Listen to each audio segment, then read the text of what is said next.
बिस्मिल्लाहिर्रहमानिर्रहीम। अस्सलाम वालेकुम वरहमतुल्लाहि वबरकातुहू। हज के ख्वाहिशमंद अफराद इस अमल को ज़रूर करें।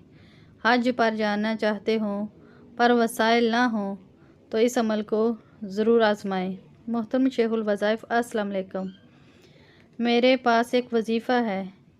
जो लोग हज पर जाने की ख्वाहिश रखते हों पर किसी भी वजह से ना जा पाते हों, मेरे अबू ने जब ये वजीफ़ा शुरू किया तो हज के लिए गैबी तौर पर असबाब बनना शुरू हो गए और अल्लाह ताला ने मेरे अबू को इसी साल हज पर बुला लिया।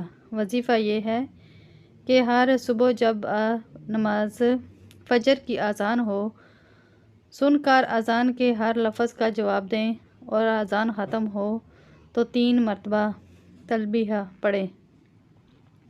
लब्बैक अल्लाहुम्मा लब्बैक, लब्बैक ला शरीका लक लब्बैक, इन्नल हम्दा व नेमता लक वल मुल्क ला शरीका लक।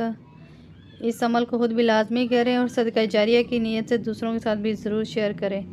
वीडियो अच्छी लगी तो इसे लाइक करें। मज़ीद इस तरह की वीडियो देखने के लिए हमारे चैनल को सब्सक्राइब करें। जज़ाकल्लाह।